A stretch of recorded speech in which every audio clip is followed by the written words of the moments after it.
Hey Wine Library, it's your old pal Gary Vaynerchuk. A little more gray, a couple of kids, continuously frustrated with the New York Jets, and miss a lot of you quite a bit. I've decided to get back in the Thunder saddle that I haven't been in a long time and talk to you about Sojourn 2012 Chardonnay from the Durell vineyards, a $47.99 on sale wine. A lot of you have seen us promote Sojourn for over the last 5 years. As a matter of fact, as I started fading away from day-to-day buying, Ian and Brandon continued really supporting this winery, and the wines have continuously gotten better and better. You know, it's kind of fun here. I'm on a trip here with a bunch of people I work with at VaynerMedia, the company. AJ and I started, my brother, Sasha's youngest son, I just kind of saw the opportunity to do this, and I'm excited to be in the email service again, so thanks for having me, and it's nice to be here. Sojourn is a top flight producer in Sonoma. Durell Vineyards, Kistler's, really put them on the map back in the 90s when I was running around this store as a kid, but it is excelled into one of the top vineyards.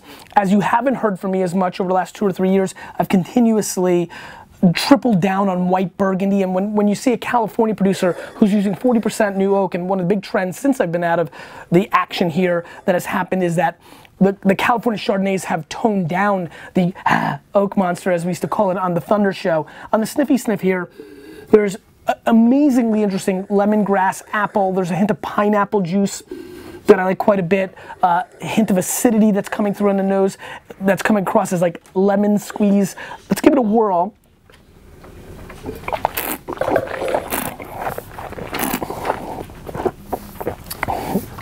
And this is ultimately why I chose to do this wine in my one at bat for a video in a long time.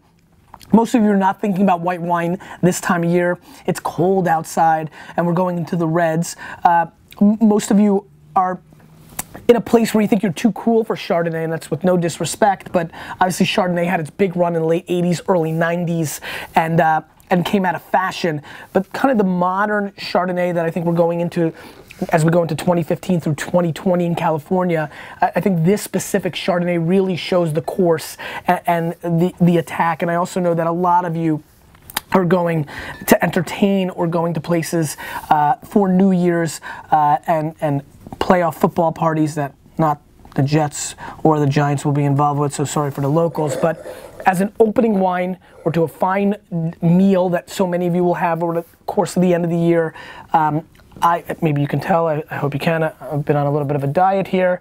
That's right, a little bit of a diet. And so if you go into the fish kind of category, looking for that perfect wine that's a white wine that's balanced, or as an aperitif as you invite guests into your home, I don't think anything brings the thunder in this price range right now that is a preview to where the category is going like this wine. So I hope you pick up a couple bottles and try it out. I think it's spectacular. To me, this comes across in the context, I haven't scored a wine in a long time. You know, to me, this flirts in that 92 to 93 point category. It's extremely well made. It's good to see this winery continue the process of top flight wines, and I hope I run into some of you in 2015. Have a wonderful year. Enjoy.